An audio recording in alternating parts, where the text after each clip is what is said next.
तब वहां की जो स्त्रियां हैं वो समझती हैं कि ये द्वारिका नाथ है। पर जब रुक्मणी ने देखा कि द्वारिका नाथ तो मेरे सामने बैठे हैं, तो रुक्मणी को याद आ गया कि जो मेरा पुत्र को शंभासुर चुरा कर ले गया था वो वापस आया है। और आज प्रद्युम्न को देखकर रुक्मणी मैया अपने आंसुओं को नहीं रोक पाई हैं। इधर पूछते हैं राजा परीक्षित सुखदेव मुनि महाराज से, हे स्वामी, हमने सुना है कि भगवान का पौत्र जो है अनिरुद्ध, इसने एक असुर की कन्या से, उषा से विवाह करा है। हमें कथा श्रवण करने की इच्छा है। तब श्री सुखदेव मुनि महाराज राजा परीक्षित को कहते हैं, हे राजन, एक असुर है बाणासुर। बाणासुर की बेटी उषा ने कभी भगवान के पौत्र प्रद्युम्न को नहीं देखा था। एक दिन रात्रि में वो सोते समय सपना देखती है कि बड़ा ही सुंदर एक पुरुष उसके साथ विहार करके चला गया। तब सुबह उठ के लाजवश उसने ये बात किसी को नहीं बताई, लेकिन धीरे धीरे ये बात सबको पता चलने लगी। तब बाणासुर ने कहा अपनी पुत्री उषा से कि तुम किसके माध्यम से कलंकित होती हो। तब बाणासुर को उषा ने बताया कि मैं रात्रि में एक स्वप्न देखती हूं, उसी के माध्यम से मैं कलंकित हो जाती हूं। तब बाणासुर की पुत्री उषा की एक परम मित्र है चित्रा। ये चित्रकारी बड़ी अच्छी करती है। चित्रा को बिठाया गया और जिसको वो रात्रि में स्वप्न में देखती है उषा, उसका चित्र चित्रा से बनवाया गया। जब चित्रा ने चित्र बनाकर दे दिया तो बाणासुर ने अपने सभी सेनापतियों को आदेश दिया कि ये पुरुष जहां भी कहीं मिले, ये बालक जहां भी कहीं मिले, इसको लेकर मेरे महल में आ जाओ। तब रात को सोते हुए प्रद्युम्न को द्वारिका से उठाकर ले गए हैं और बाणासुर के महल में जाकर छोड़ दिया। जबरदस्ती विवाह करा दिया गया उषा के साथ में। बाणासुर ने उषा और अनिरुद्ध का विवाह कराया है और अनिरुद्ध को बंदी बनाकर अपने ही महल में रख लिया। जब श्री ठाकुर जी महाराज को पता चला कि बाणासुर ने मेरे पौत्र को बंदी बनाकर रखा है, तब श्री ठाकुर जी महाराज अपने पौत्र को छुड़ाने के लिए बाणासुर के पास गए हैं। बाणासुर ने कहा कि युद्ध करो और अपना पौत्र ले जाओ। ठाकुर जी ने कहा युद्ध करने की क्या आवश्यकता है, हम तो पौत्र के साथ पौत्र वधू भी लेने आए हैं।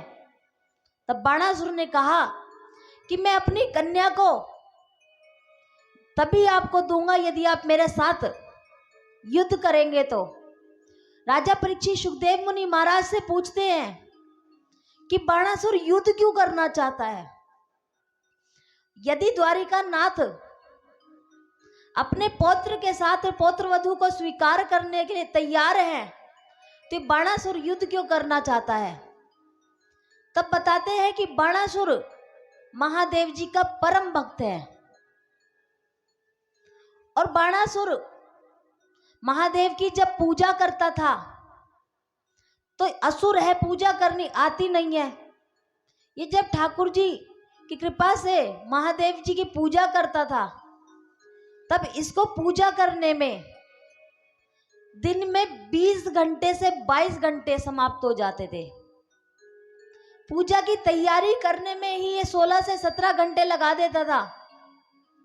तो इसके मन में एक दिन विचार आया बाणासुर के, अगर मेरे हाथ 2 से ज्यादा हो तो मैं अपने महादेव प्रभु की श्रृंगार ज्यादा अच्छे से कर पाऊंगा। तब इसने महादेव जी की तपस्या करी। महादेव जी प्रकट होते हैं, महादेव जी वर मांगने के लिए कहते हैं। बाणासुर कहता है कि प्रभु 2 हाथ से पूजा का कार्य संपन्न नहीं हो पाता, आप मुझे 1000 हाथ दे दो। तब महादेव जी ने तथास्तु कहा और अब बाणासुर के हाथ 1000 हो गए। जो कार्य करने में पहले 16 से 17 घंटे लग जाते थे, अब 1000 हाथ है, 2-3 घंटे में संपूर्ण होने लगे। 7-8 घंटे से ज्यादा ये महादेव जी को समर्पित नहीं कर पाता था।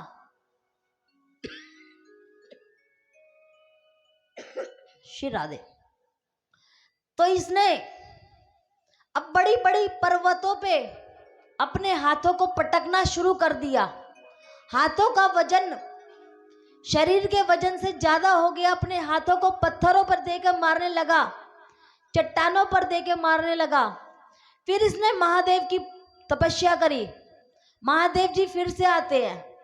तभी कहता है, प्रभु आपने जो 1000 हाथ दिए हैं इन्हें वापस ले लो। 998 हाथ अपने वापस ले लो, मेरे पास 2 ही हाथ बहुत है। महादेव जी ने कहा कि मैं हाथ दे तो सकता था पर वापस नहीं ले सकता।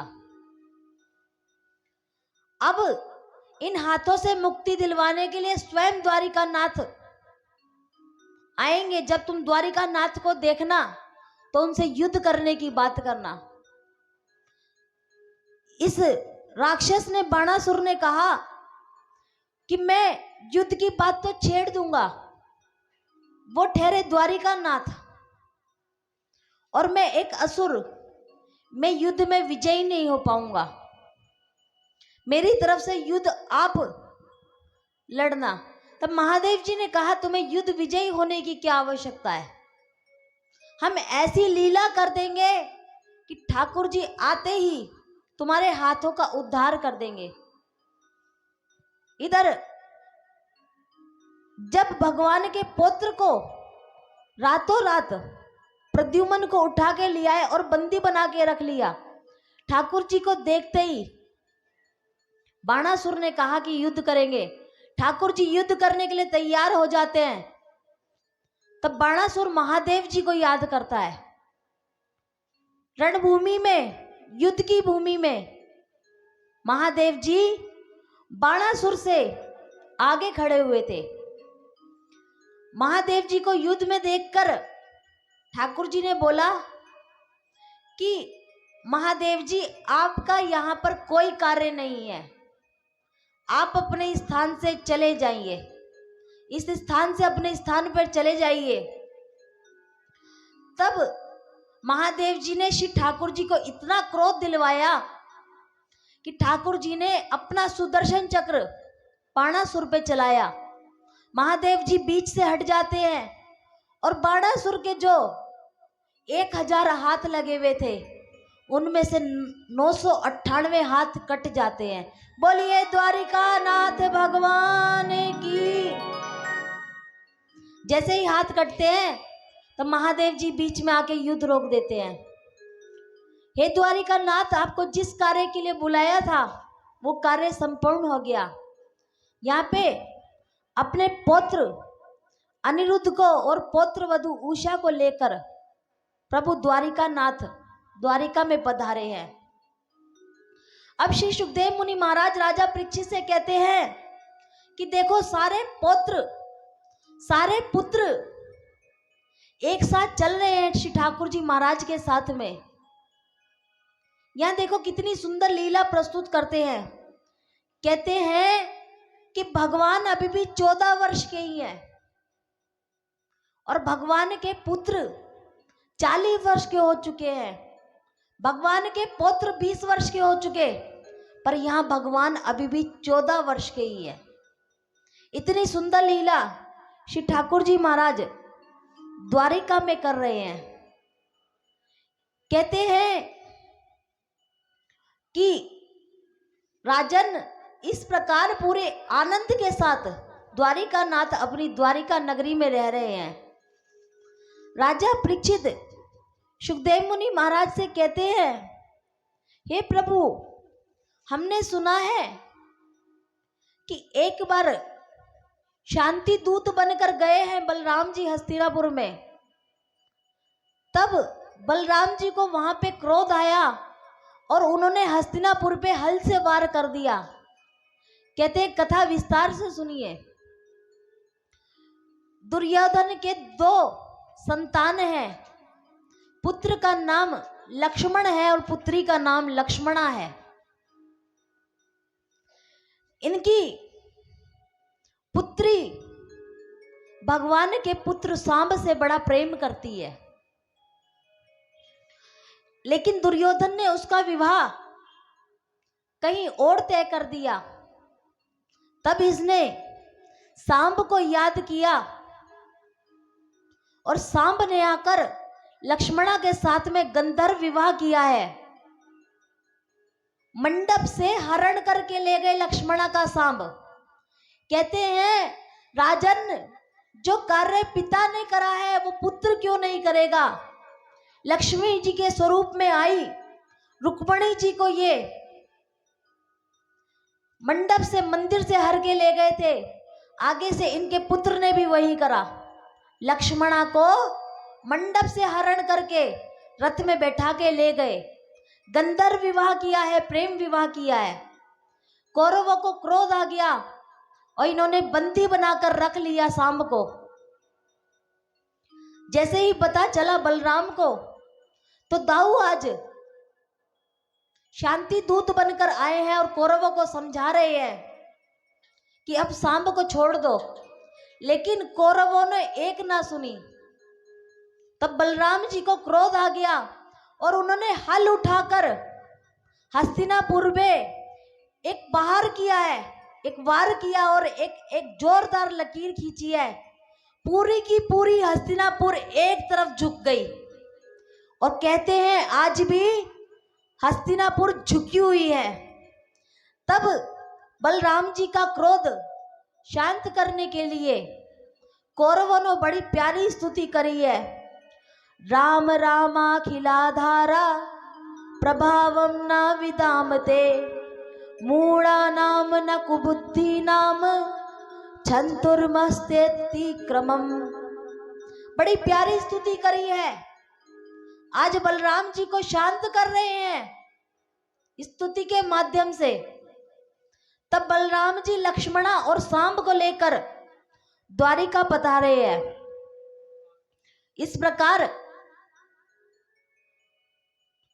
श्री ठाकुर जी महाराज की कृपा से अब सांब भी अपनी पत्नी के साथ, लक्ष्मणा के साथ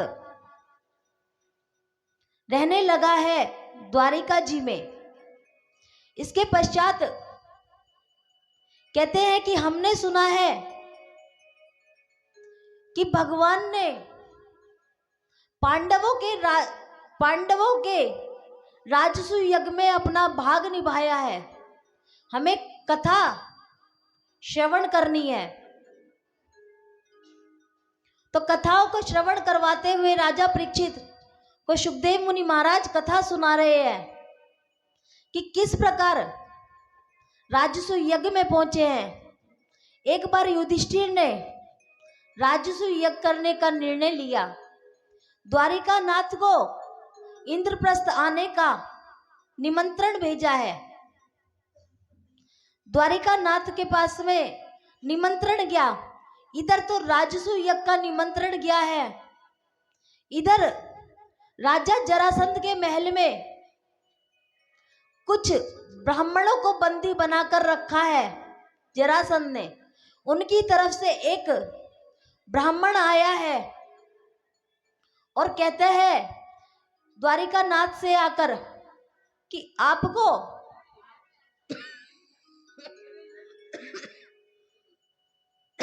श्री राधे। आपको राजा जरासंध के महल में बंदी बने हुए राजाओं ने याद किया है, ब्राह्मणों ने याद किया है, आप जाकर उनकी रक्षा कीजिए। तब प्रश्न किया है उद्धव जी से श्री ठाकुर जी महाराज ने कि उद्धव, मुझे बोलो गुरुदेव सरकार की जय हो। श्री राधे। जय जय श्री राधे गोपाल। कहते हैं मुझे उद्धव 2 जगह से निमंत्रण आया है, राजसूय यज्ञ में जाने के भी और राजा जरासंध के महल में बंदी बने हुए ब्राह्मणों का भी। मुझे पहले कहाँ जाना चाहिए? उद्धव ने कहा, प्रभु आपको पहले राजसूय यज्ञ में जाना चाहिए, राज्य की रक्षा के लिए राजसूय यज्ञ हो रहा है। तब राजसूय यज्ञ में प्रभु पहुंचे हैं। युधिष्ठिर कहते हैं, प्रभु मैं ये सभी के सभी राज्यों के कल्याण के लिए यज्ञ करवाना चाहता हूं। मैं एक विश्व यज्ञ करवाना चाहता हूं, सभी विश्व के कल्याण के लिए। द्वारिका नाथ ने कहा, क्या सभी राजाओं की इसमें सहमति है यज्ञ करवाने में? तो कहते हैं कि पूरे विश्व के सभी राजा यज्ञ के लिए तैयार हैं, केवल एक राजा तैयार नहीं है, राजा जरासंध। तो ठाकुर जी पांडवों को लेकर, आज भीम को लेकर और अर्जुन को लेकर ब्राह्मण का वेश बनाकर राजा जरासंध के यहां पहुंच गए। राजा जरासंध के यहां पहुंचे हैं। उस समय राजा जरासंध दान दे रहा था, दान के कार्य कर रहा था। ये है महापापी। राजा जरासंध से ज्यादा कोई बड़ा पापी नहीं राजा हुआ है। ये है बड़ा महापापी, पर ये यज्ञ पूजा पाठ करता है, दान के कार्य करता है। ब्राह्मण का वेश बनाकर अर्जुन और भीमसेन के साथ जब श्री ठाकुर जी महाराज राजा जरासंध के यहाँ पहुंचे, तो राजा जरासंध उस समय दान कर रहा था। राजा जरासंध ने कहा, ब्राह्मणों आओ विराजो, आप भी दान लीजिए। ठाकुर जी ने कहा कि यूं तो हम कहीं दान लेते नहीं है, अगर कहीं दान लेते हैं तो अपनी इच्छा का लेते हैं। जो हम मांगेंगे दान में वो दोगे क्या? या जरासंध क्रोध में कहता है कि कुछ भी मांग लो, मैं सब कुछ देने को तैयार हूं, धन संपत्ति जो मांगोगे वो दान में देने को तैयार हूं। तुमने अगर मेरी धन संपत्ति दान में ले भी ली तो मैं तुमसे युद्ध करके वापस ले लूंगा। अभी मैं दान के लिए मना नहीं करूंगा क्योंकि मैं दान के कार्य कर रहा हूं, लेकिन मैं अपनी धन संपत्ति वापस ले लूंगा युद्ध करके। जैसे ही अर्जुन ने सुना तो क्रोध आ गया। अर्जुन ने कहा कि युद्ध करने की बात करते हो, युद्ध से पता है कितनी हानि होती है। उसी समय राजा जरासंध की दृष्टि ब्राह्मण रूपी अर्जुन पे गई।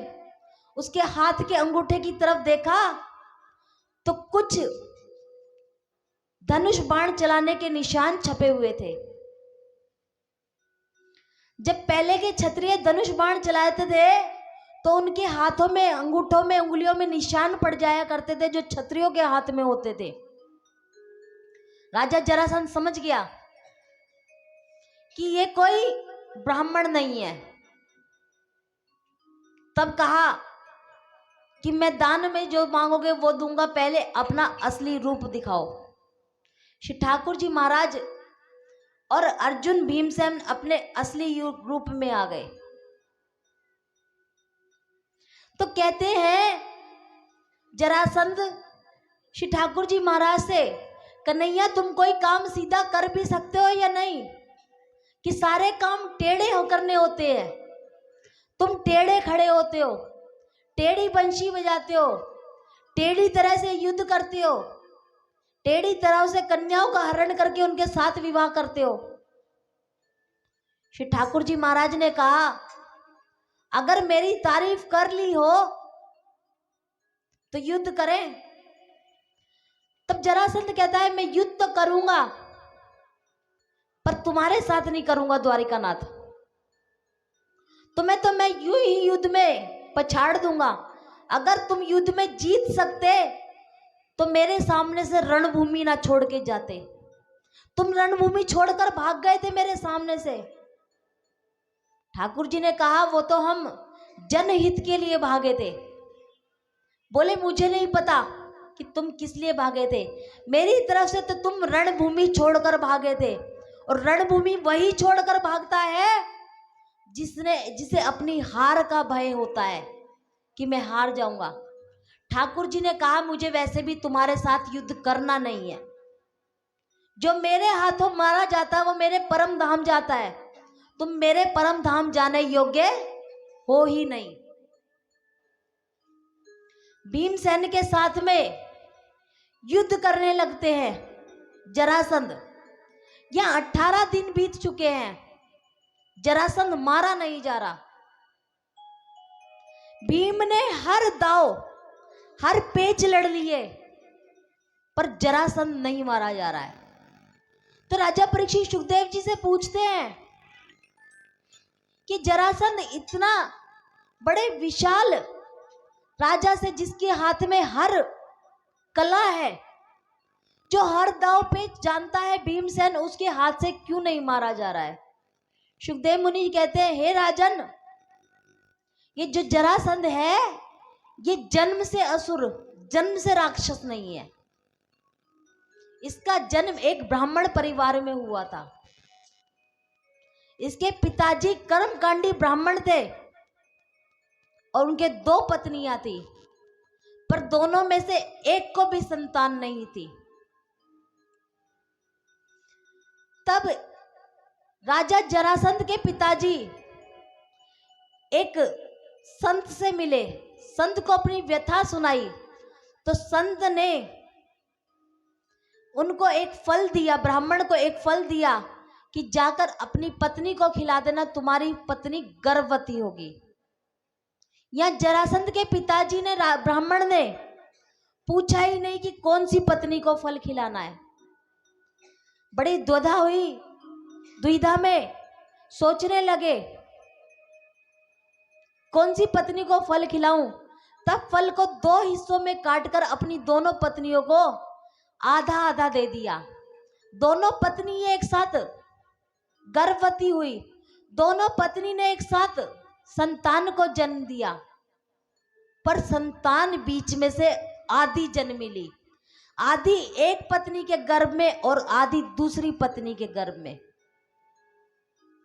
जैसे ही संतान का जन्म हुआ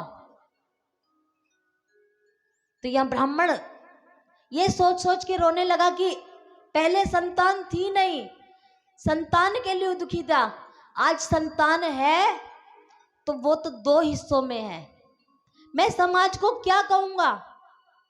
तो ब्राह्मण ने दोनों हिस्सों को, नवजात शिशु के दोनों हिस्सों को एक पोटली में बांधा और जंगल में फेंक आया। उसी समय पे जब ये बालक जंगल में रो रहा था, जरासंध जंगल में रो रहा था, तो वहां से एक जरा नामक राक्षसी गुजर रही थी। उसे नवजात शिशु के रोने की आवाज आई। वो पास में आई तो देखा कि कपड़े में बालक लिपटा हुआ है। उसने जैसे ही पोटली को खोला, कपड़े को खोला, तो बालक के 2 हिस्से थे। इसने जरा नामक राक्षसी ने दोनों हिस्सों को अपनी राक्षसी विद्या से जोड़ दिया और जोर जोर से जी जी चिल्लाने लगी, अर्थात इसमें प्राण डल जाए। बालक में प्राण मिल गए। प्राण तो पहले ही से थे, तभी तो रो रहा था, पर दोनों हिस्सों के प्राणों को मिलाना चाहती थी। दोनों हिस्से मिल गए। उसका नाम जरा नामक राक्षसी के नाम पे जरासंध पड़ा। ये युद्ध में मारा नहीं जा रहा है जरासंध। जब युद्ध में नहीं मारा जा रहा तो ठाकुर जी ने भीमसेन को अपने पास बुलाया और कहा कि कल जब तुम दाव पेच लड़ोगे तब सिर्फ एक बारी मेरी तरफ देख लेना। युद्ध शुरू हुआ। भीमसेन भूल गए कि ठाकुर जी ने मुझे अपनी तरफ देखने के लिए कहा था, द्वारिका नाथ ने मुझे अपनी तरफ देखने के लिए कहा था। अब श्री ठाकुर जी महाराज भीम को कई प्रकार से इशारा कर रहे कि मेरी तरफ देखो, लेकिन भीमसेन देखता ही नहीं है। तब ठाकुर जी ने जोर जोर से कहा, वाह भीम वाह, सही दाव पे चल रहे हो, ऐसे ही चलो ऐसे ही चलो। भीमसेन ने सोचा कि द्वारिका नाथ ने सारे के सारे दाव पेच मेरे देखे हुए हैं, फिर भी मेरी इतनी प्रशंसा क्यों कर रहे हैं। तब याद आया कि द्वारिका नाथ ने अपनी तरफ देखने के लिए कहा था। भीमसेन ने ठाकुर जी की तरफ देखा। ठाकुर जी ने एक लकड़ी का तिनका उठाया, छोटी सी लकड़ी उठाई, उसे बीच में से फाड़ दिया। भीमसेन समझ गया आज जरासंध के जंघाओं को पकड़ा और बीच में से फाड़ दिया। अब उसने ठाकुर जी की तरफ नहीं देखा और दोनों हिस्से फेंक दिए। लेकिन जरा नामक राक्षसी ने इसके हिस्सों को ऐसे मिलाया था कि इतनी आसानी से नहीं मरने वाला था। दोनों हिस्से एक कोने से दूसरे कोने से उठे और आपस में फिर मिल गए। जरासंध फिर से जीवित हो गया। अब भीमसेन सोचने लगा कि गोविंद ने तो यही इशारा करा था। अब उसने फिर से गोविंद की तरफ देखा। भीमसेन ने द्वारिका नाथ की तरफ देखते देखते दो हिस्से फिर से कर दिए उसकी जंघाओं के। अब ठाकुर जी ने लकड़ी के टुकड़े को, तिनके को, एक को एक दिशा में फेंका और दूसरे को दूसरी दिशा में फेंका। इस प्रकार जरासंध मारा गया। भीमसेन के हाथ जरासंध मारा गया। अब ठाकुर जी ने राजसू यज्ञ करवाया है, विश्व यज्ञ करवाया है। तो सबने युधिष्ठिर जी से पूछा सभा में उपस्थित कि आज पूजा किसकी होएगी। युधिष्ठिर ने कहा, मेरे प्रभु द्वारिका नाथ जब सभा में उपस्थित हैं, यज्ञ में उपस्थित हैं, तो पूजा इनकी होनी चाहिए। उस सभा में शिशुपाल भी बैठा हुआ था।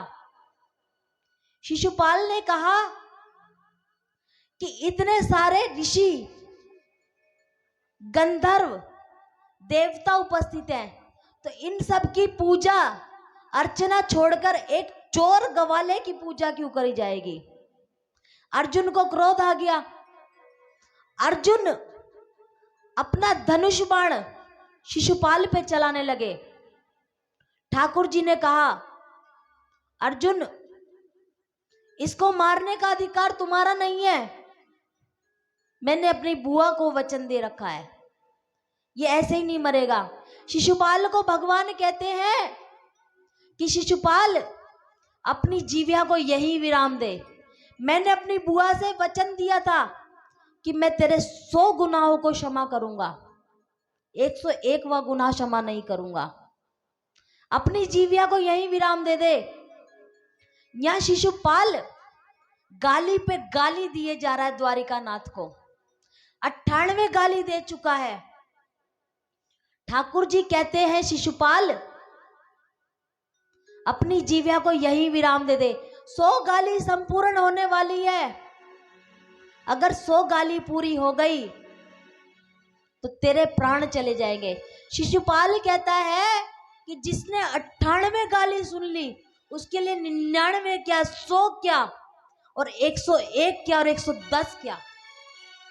ये कहते हुए भगवान द्वारिका नाथ को फिर गाली देने लगा। 100 गाली पूरी होती जैसे 101 गाली दी तो ठाकुर जी की उंगली से अपने आप सुदर्शन चक्र चलता है और शिशुपाल की गर्दन काट देता है। शिशुपाल का गोविंदोय नमो नमः हो जाता है। जैसे ही शिशुपाल का गोविंदोय नमः नमः हुआ तो यहाँ पे राजा परीक्षित सुखदेव मुनि महाराज से कहते हैं शिशुपाल के लिए ठाकुर जी का सुदर्शन चक्र अपने आप क्यों चल गया था? क्या कारण था कि ठाकुर जी की बुआ को, ठाकुर जी को यह वचन देना पड़ा था कि मैं इसकी 100 अपराध क्षमा करूंगा बस। तब कहते हैं कि जब शिशुपाल का जन्म हुआ तब इसके 4 हाथ और 3 आंख थी। तो सभी ने कह दिया कि ये बहुत बड़े युद्ध का कारण बनने वाला है, इसकी वजह से बहुत बड़ा युद्ध छिड़ेगा। तब वो सबसे उनकी मां, शिशुपाल की मां आग्रह करती है कि इसका कोई निवारण बता दीजिए। तब कुछ ब्राह्मणों ने कहा कि अपने सभी रिश्तेदारों को एकत्रित करो, जिसकी गोद में जाकर इस बच्चे के 2 हाथ और 1 नेत्र कटकर गिर जाए तो समझ लेना उसी के हाथों इसका जीवन दान मिलेगा और उसी के हाथों इसकी मृत्यु भी होएगी। तब सब रिश्तेदारों को बुलाया गया, द्वारिका नाथ भी, भगवान भी वहां गए। सब रिश्तेदारों की गोद में शिशुपाल गया, पर किसी की गोद में जाकर उसके हाथ और नेत्र नहीं कटे। जैसे ही भगवान की गोद में आया तो इसके 2 हाथ अपने आप कटकर गिर गए और 1 नेत्र अपने आप गिर गया। तब द्वारिका नाथ के हाथ जोड़े हैं शिशुपाल की मां ने, हे द्वारिकाधीश, कभी मेरे पुत्र को मारना नहीं, इसके प्राणों की रक्षा हमेशा तुम्हें करनी है। तब श्री ठाकुर जी महाराज ने कहा कि मैं इसके 100 अपराध क्षमा करूंगा, 101वां अपराध क्षमा नहीं करूंगा। शिशुपाल की मां ने सोचा कि 100 अपराध तो बहुत होते हैं। वो जीवन भर यही कहती थी अपने पुत्र शिशुपाल से कि कभी द्वारिका नाथ के सामने उनके लिए 100 अपराध मत कर देना, तेरे प्राण तो जाएंगे ही जाएंगे, तू किसी युद्ध का कारण बनेगा। हे पुत्र, ऐसा ना करना। पर शिशुपाल तब भी भगवान से द्रोह करता था और जैसे ही 100 गालियां पूरी हुई तो सुदर्शन चक्र अपने आप चल गया और शिशुपाल का गोविंद नमो नमः हो गया। शिशुपाल का ऊपर जब सुदर्शन चक्र चला तो उस समय पर भगवान की उंगली पे हल्का सा सुदर्शन चक्र ने कट मार दिया, हल्की सी उंगली कट गई भगवान की। ये सब सभा में उपस्थित द्रौपदी देख रही थी। द्रौपदी ने अपनी साड़ी में से कुछ टुकड़ा फाड़ा और द्वारिका नाथ के हाथ पे लपेट दिया। द्वारिका नाथ कहने लगे, इतनी छोटी सी उंगली कटने के लिए तुमने अपनी इतनी कीमती साड़ी खराब कर दी। कृष्णा, मैं तुम्हें वचन देता हूं, इस साड़ी के छोटे से छोर के बदले मैं तुझे साड़ी का पहाड़ दूंगा। ठाकुर जी ने जैसे ही वचन दिया था, यहीं से महाभारत की शुरुआत होना प्रारंभ हुई थी। और जब महाभारत का युद्ध हुआ था, उससे पहले भगवान ने अपने वचन के अनुसार द्रौपदी की लाज बचाने के लिए साड़ी का कपड़े का पहाड़ दे दिया था। इस प्रकार ठाकुर जी ने विश्व यज्ञ, राजसु यज्ञ पांडवों का संपूर्ण करवाया है। अब प्रश्न करते हैं, यहां पे राजा जरासंध के महल में वापस जाते हैं द्वारिका नाथ, और जाकर जिन ब्राह्मणों ने संदेशा दिया था उनके प्राणों की रक्षा करने के लिए, उनको भगवान ने जाकर जरासंध के यहां से छुड़ा कर आते हैं। बड़ी ही प्यारी स्तुति करते हैं भगवान की। जितने भी वो ऋषि, वो राजा कैद थे राजा जरासंध के यहाँ पे, कृष्णाय वासुदेवाय हरिये परमात्मने प्रणत क्लेशाय नाशाय गोविंदाय नमो नमः। सब राजाओं को, ऋषियों को, ब्राह्मणों को उनके राज्य में वापस भेजा है श्री ठाकुर जी महाराज ने। अब प्रश्न किया श्री सुखदेव मुनि महाराज ने, श्री सुखदेव मुनि महाराज से प्रश्न किया है राजा परीक्षित ने कि हमने सुना है कि भगवान के परम मित्र थे सुदामा, उनके ऊपर भगवान ने बड़ी कृपा बरसाई थी। हमें सुदामा चरित्र सुनने की बड़ी इच्छा है। ऐसा प्रश्न कर रहे हैं सुखदेव मुनि महाराज से राजा परीक्षित। तो कहते हैं राजन, जब श्री ठाकुर जी महाराज ने कंस को मार दिया था तब वो कुछ समय के लिए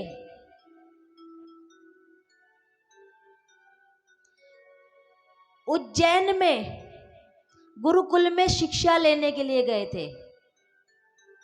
वहां पर इनकी भेंट सुदामा जी से हुई थी और भगवान ने अल्पकाल में विद्या को ग्रहण करके वापस आके राजा बनकर रहने लगे। ये जो सुदामा है ये कहने को बड़ा निर्धन है, पर सुदामा से ज्यादा बड़ा को धनवान कोई हुआ नहीं है। भागवत जी में लिखा है सुदामा से ज्यादा धनवान कोई नहीं हुआ है, क्योंकि साक्षात गोविंद उसके परम मित्र हैं। और जिसके पास गोविंद का साथ हो दुनिया में उससे ज्यादा धनवान कोई नहीं हो सकता। ये धन संपत्ति आप सब यही छोड़ के चले जाएंगे, लेकिन अगर आपके साथ में गोविंद है तो वो आपको इस मृत्यु लोक में भी और स्वर्ग लोक में भी आपके साथ दिखाई देगा। कहते हैं अगर ठाकुर जी के परम मित्र थे सुदामा तो उनके जीवन में निर्धनता क्यों आई थी, और ठाकुर जी ने उन पर ऐसी कृपा कैसे कर दी कि सुदामा के पास धन की वर्षा हो गई थी। कहते हैं कथा विस्तार में सुनाते हैं जिस समय पर श्री ठाकुर जी महाराज सुदामा के साथ में उज्जैन में गुरुकुल में रहते थे, उस समय पर सभी कार्य किया करते थे। गुरुकुल में कोई ना कोई कार्य अवश्य करता था। एक दिन गुरुजी ने, संदीप मुनि ने सुदामा और कृष्ण से कहा कि जाओ जाकर वन से कुछ लकड़ी काट लाओ। सुदामा और कृष्ण लकड़ी काटने के लिए चले हैं, तब गुरु माता ने कुछ चने रास्ते के लिए बांध कर दिए हैं कि ये लेकर जाओ और रास्ते में कहीं भूख लगे तो खा लेना। लकड़ी काटकर जब वापस लौट रहे थे श्री ठाकुर जी महाराज और सुदामा, तो अचानक से रास्ते में बिजली कड़कने लगी, अचानक से तेज वर्षा होने लगी। तब दोनों ने एक एक पेड़ का सहारा लिया और पेड़ पर चढ़कर बैठ गए। सुदामा पेड़ पर चढ़कर बैठे हैं तो सुदामा को कुछ भूख लगने लगी। सुदामा ने सोचा कि चने खा लेते जो गुरु माता ने दिए हैं। गुरु माता के दिए हुए चने सुदामा ने खाना प्रारंभ किया। अपने हिस्से के चने सुदामा ने खा लिए। अब सुदामा की भूख शांत नहीं हुई। उन्होंने सोचा कि थोड़े से कृष्ण के हिस्से के चने खा लेते हैं, थोड़े से कन्हैया के हिस्से के चने खा लेते हैं। कृष्ण को क्या पता चलने वाला है। या ठाकुर जी के हिस्से के चने खाना प्रारंभ करा तो जब चने खा रहे थे उनके दांतों से कुछ आवाज आ रही थी। कृष्ण के हिस्से के कुछ चने खाए पर पेट नहीं भरा। तब फिर और चने खाए। ठाकुर जी ने कहा, सुदामा तुम्हारे दांतों से कुछ आवाज आ रही है, तुम कुछ खा रहे हो क्या? सुदामा ने कहा, नहीं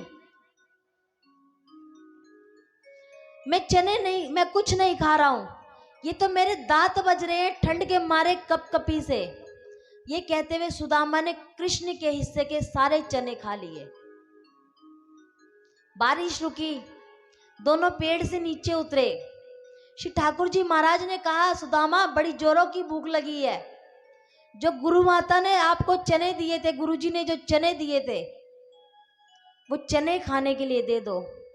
सुदामा जोर जोर से रोने लगा। तब कृष्ण ने पूछा, क्या हुआ? सुदामा ने कहा, मित्र मुझे माफ कर दो, मुझे बहुत तेज भूख लगी थी और मैं अपने भी और तुम्हारे भी चने खा गया। तब ठाकुर जी ने कहा कि कोई बात नहीं, खा लिए, पर तुम ये बात किसी से आश्रम में जाके मत कहना।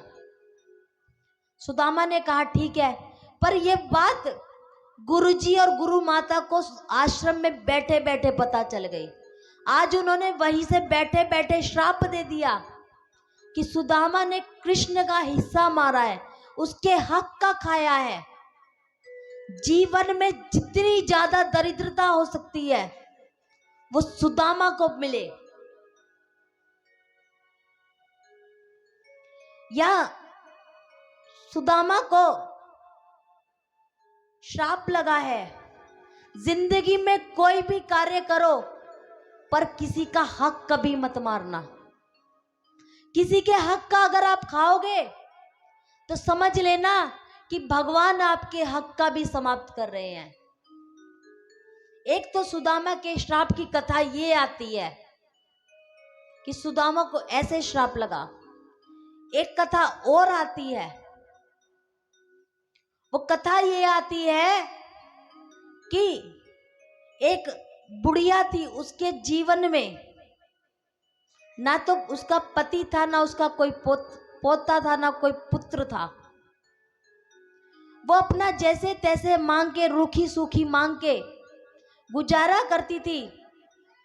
कभी सुबह प्राप्त हो जाता तो शाम को नहीं होता था।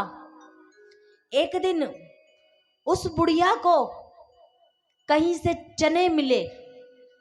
उसने चनों को एक लाल पोटली में बांध लिया कि आज का तो भोजन मैंने कर लिया है, ये सुबह के लिए रख देती हूँ, पता नहीं सुबह कहीं से भोजन मिलेगा या नहीं मिलेगा, सुबह की भूख इसी चनों से शांत करूंगी। वो चने अपने सिर के पास बुढ़िया रखकर सो गई। अचानक उस बुढ़िया के घर पर कहीं से चोर आ गए तो उन्होंने देखा कि बुढ़िया अपने सराने सिर के पास में एक लाल पोटली लेकर सो रही है। तो उन्होंने सोचा कि क्यों ना ये पोटली हम चुरा ले, शायद इसमें हीरे जवाहरात है। चोरों ने वो चने वाली पोटली हीरे जवाहरात समझकर चुरा ली और जब वो चोरी कर कर भागे तो कुछ राजाओं के दूतों ने उनको देख लिया। चोर चोर का शोर मचाया तो संदीप मुनि के आश्रम में जाकर छुप गए और वो चने की पोटली पास में रखकर बैठ गए। रात्रि में प्यास के कारण संदीप मुनि की धर्मपत्नी की, गुरु माता की नेत्र खुले। खटखटाहट सुन के उन्होंने पूछा कौन है, तो चोर चने की पोटली वहीं छोड़कर वहां से भाग गए। ये वही चने थे जो गुरु माता ने सुदामा को दिए थे। और सुबह जब उस बुढ़िया की नींद खुली तो देखा चने नहीं है। बुढ़िया को पता नहीं कौन चुरा के ले गया। बुढ़िया ने वहीं से बैठे बैठे, डोगरी ने वहीं से बैठे बैठे श्राप दे दिया कि जो इस चनों को खाएगा वो निर्धन हो जाएगा। सुदामा बड़े ज्ञानी थे, उनको इस श्राप के बारे में पता चल गया था, तो कभी नहीं चाहते थे कृष्ण निर्धन हो, इसलिए सुदामा ने अकेले ही चने खा लिए थे। या अल्पकाल में विद्या ग्रहण करके श्री ठाकुर जी महाराज मथुरा वापस चले गए थे और सुदामा पोरबंदर में अपने घर आ गए थे। सुदामा का विवाह हुआ सुशीला नामक स्त्री से। नाम तो सुशीला है ही है और ये वैसे भी बड़ी सुशील है। दिन पर दिन सुदामा की निर्धनता बढ़ती जा रही थी। सुदामा के पास दिन पर दिन धन समाप्त होता जा रहा था, पर सुदामा की पत्नी को कभी, सुशीला को, सुदामा से कोई शिकायत नहीं थी। वो अपने जीवन में बहुत खुश थी। पर 4-5 दिन से अन्न का एक दाना नहीं आया घर में। सुदामा भिक्षा मांग के अपना जीवन यापन करते थे और सुदामा का एक नियम था कि 5 घरों से ज्यादा वो कभी भिक्षा मांगने नहीं गए। 5-7 दिन बीत चुके हैं, अन्न का एक दाना भी घर पर नहीं आया।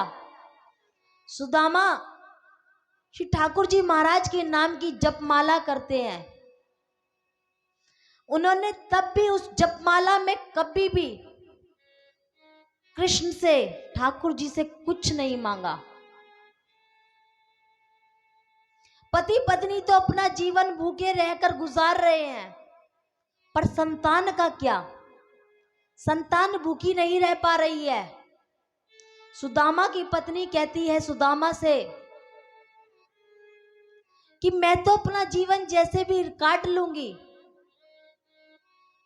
लेकिन 5-6 दिन बीत चुके हैं, हमारे बच्चों ने कुछ नहीं खाया। रोज रात्रि को सुदामा जो जल का पात्र लेकर बैठते थे जपमाला के समय पे, जल पात्र में तुलसा का पात्र डाल के बैठते थे। रात्रि में वही जल सुदामा अपने बच्चे और पत्नी को प्रसाद के रूप में देते थे कि आज यही खा के सो जाओ, यही जल पी के सो जाओ, यही तुम्हारा खाना है, आज यही खा के सो जाओ। छोटा सा तुलसा का पात्र देते थे, यही खा के सो जाओ, और जल देते थे, यही पी के सो जाओ। 5-7 दिन से बच्चों ने कुछ नहीं खाया। सुशीला से अपने बच्चों की ये हालत देखी नहीं जा रही है। आज मां का दिल उमड़े जा रहा है, ये सोच सोच कर दिल में कलाइयां पड़ रही है कि इतने दिन हो गए, मेरे बच्चों ने कुछ नहीं खाया है।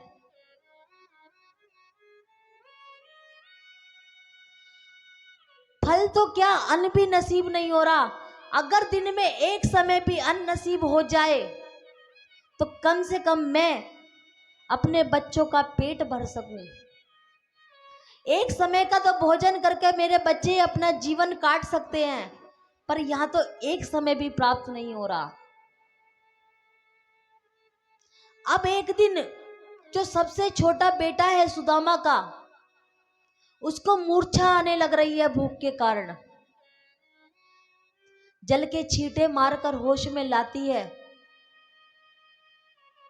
और सुदामा के आज जपमाली कर रहे हैं, जपमाला कर रहे हैं, जप कर रहे हैं। सुदामा के चरणों में जाकर सुशीला बैठ गई। सुदामा ने अपने नेत्र खोले तो देखा आज सुशीला सामने बैठकर रो रही है।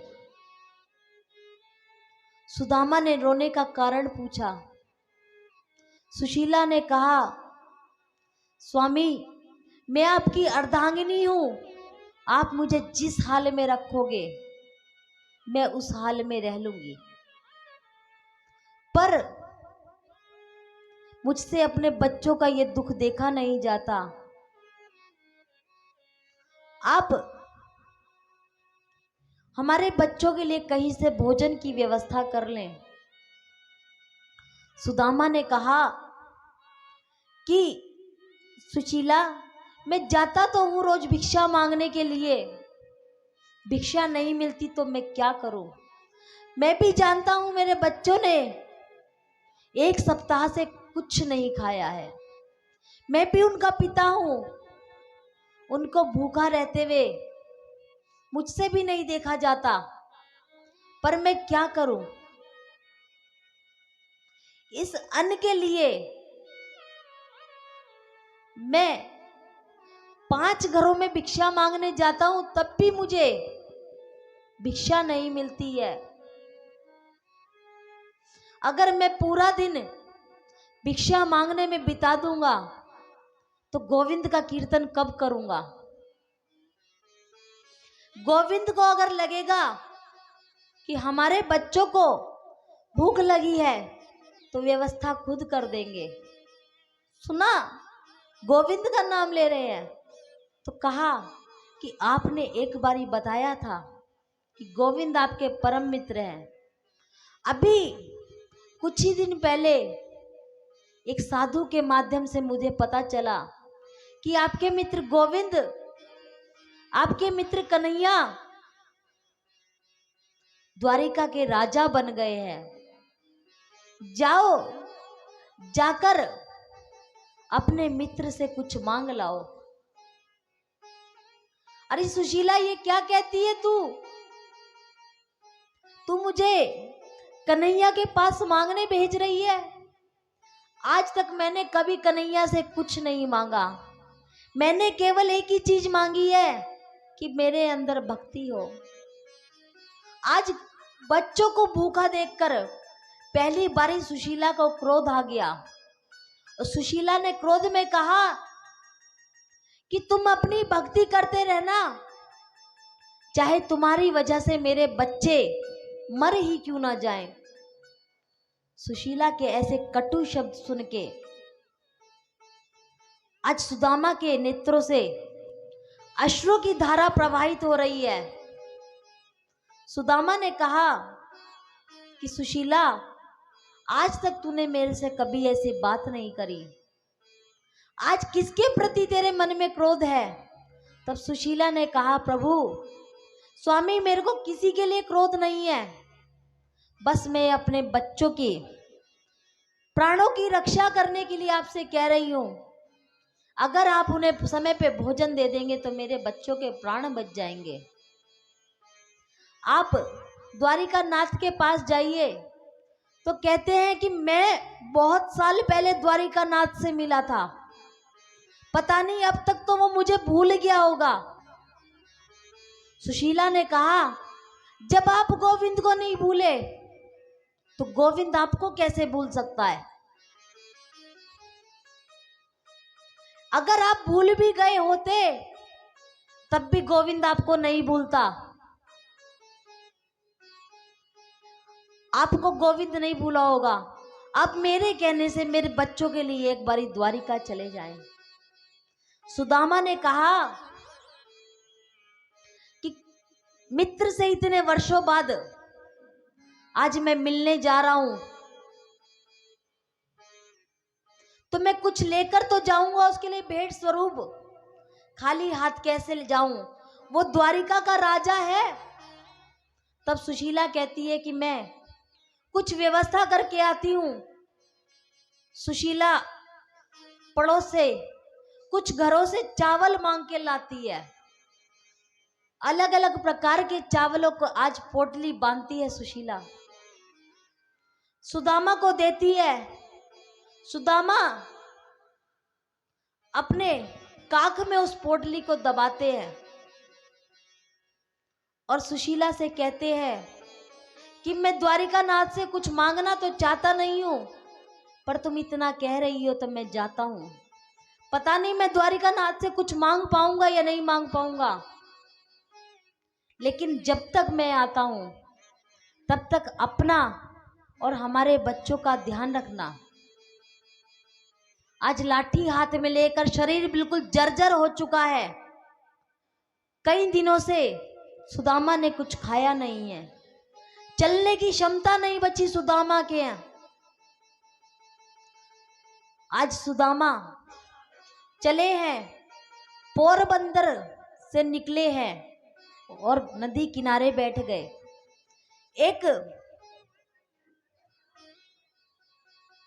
एक नाविक ने पूछा, अरे ब्राह्मण देवता कहाँ जाना है? बोले मुझे नदी पार करनी है, पर मेरी जेब में कोई धन नहीं है। तब उस नाविक ने कहा, ब्राह्मण देवता आप मेरी नाव में बैठ जाना और मुझे कोई धन मत देना।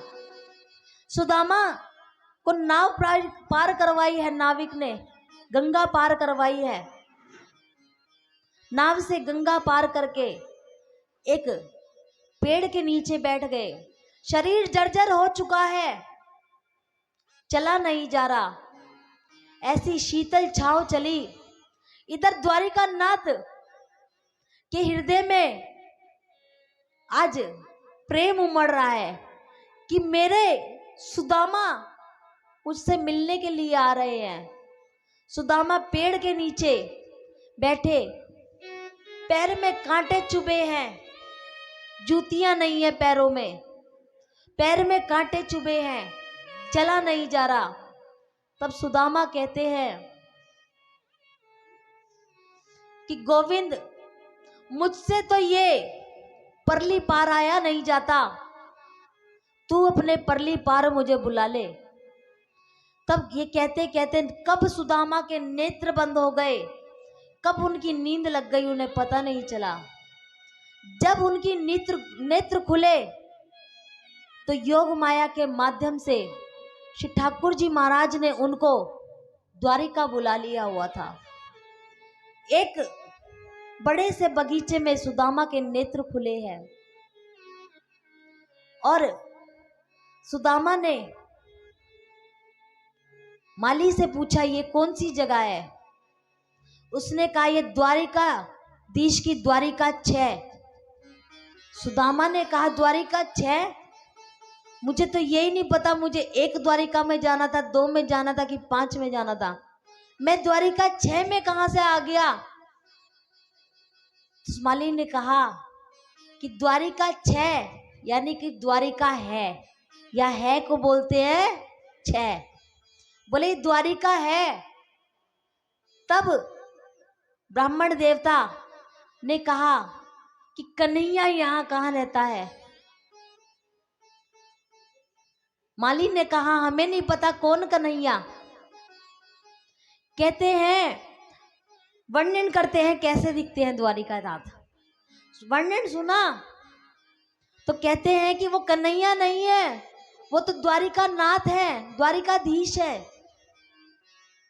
आज द्वारिकाधीश के महल के सामने जाकर सुदामा खड़े हुए हैं और द्वारपालों से क्या कह रहे हैं कि मैं द्वारिका नाथ के कन्हैया के बचपन का मित्र हूं, उन्हें जाकर एक बारी बता दो कि सुदामा मिलने आया है।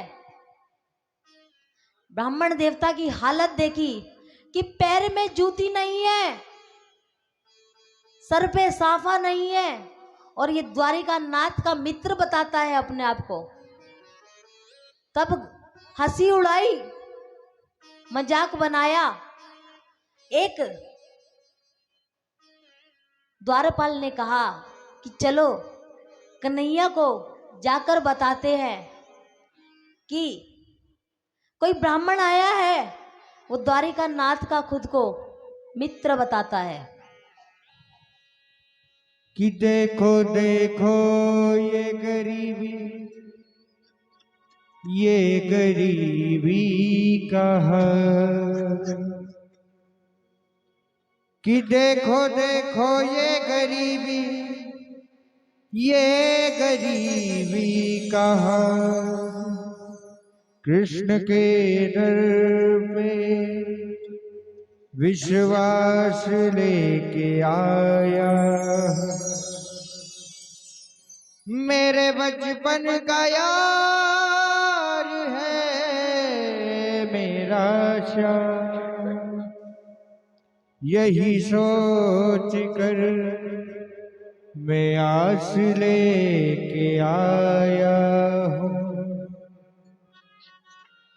अरे द्वारपालो कन्हैया से कह दो, अरे द्वारपालो कन्हैया से कह दो, इधर पे सुदामा गरीब आ गया है, इधर पे सुदामा गरीब आ गया है।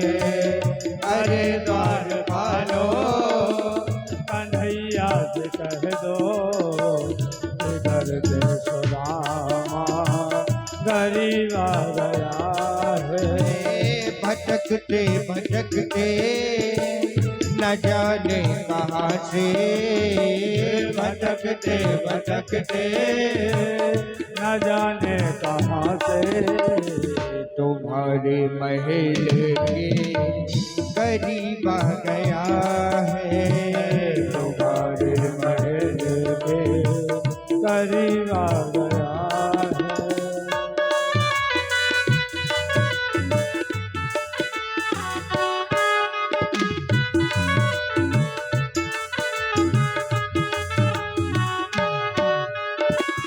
न सिर पे है पगड़ी न तन पे है जामा, न सिर पे है पगड़ी न तन पे है जामा, बता दो कन्हैया को नाम है सुदामा, हो बता दो कन्हैया को नाम है सुदामा, हो बता दो कन्हैया को नाम है सुदामा। न सिर पे है पगड़ी न तन पे है जामा, बता दो कन्हैया को नाम है सुदामा, हो न सिर पे है पगड़ी न तन पे है जामा, बता दो कन्हैया को नाम है सुदामा, हो बता दो कन्हैया को नाम है सुदामा। एक बार मोहन से जाकर के कह दो, तुम एक बार मोहन से जाकर के कह दो, कि मिलने सखावत नसीब आ गया है, कि मिलने सखावत नसीब आ गया है।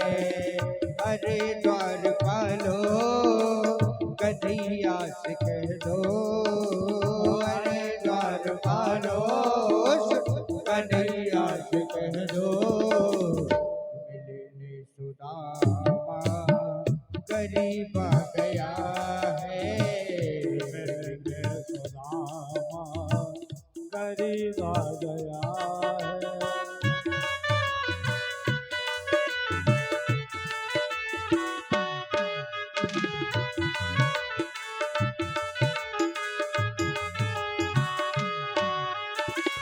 कि सुनते ही दौड़े चले आए मोहन, कि सुनते ही दौड़े चले आए मोहन, लगाया गले से सुदामा को मोहन, हाँ लगाया गले से सुदामा को मोहन, हो लगाया गले से सुदामा को मोहन, कि सुनते ही दौड़े चले आए मोहन, लगाया गले से सुदामा को मोहन, हो कि सुनते ही दौड़े चले आए मोहन, लगाया गले से सुदामा को मोहन, हाँ लगाया गले से सुदामा को मोहन। मोहन हुआ रुक्मणी को बहुत ही अचंभा हुआ रुक्मणी को बहुत ही अचंभा। ये मेहमान के साथ अजीबा गया है, ये मेहमान के साथ अजीबा गया है। बराबर में अपने सुदामा बिठाए, बराबर में अपने सुदामा बिठाए। चरण आंसुओं से श्याम ने धुलाए हो, चरण आंसुओं से श्याम ने धुलाए। हाँ, चरण आंसुओं से श्याम ने धुलाए। बराबर में अपने सुदामा बैठाए, चरण आंसुओं से श्याम ने धुलाए हो। बराबर में अपने सुदामा बिठाए, चरण आंसुओं से श्याम ने धुलाए। हाँ, चरण आंसुओं से श्याम ने धुलाए। न घबराओ प्यारे जरा तुम सुदामा, न घबराओ प्यारे जरा तुम सुदामा। खुशी का समा तेरे करीब आ गया है, खुशी का समा तेरे करीब आ गया है। अरे द्वार पालो कन्हैया से कह दो, अरे द्वार पालो कन्हैया से कह दो। मिलने सुदामा करीब आ गया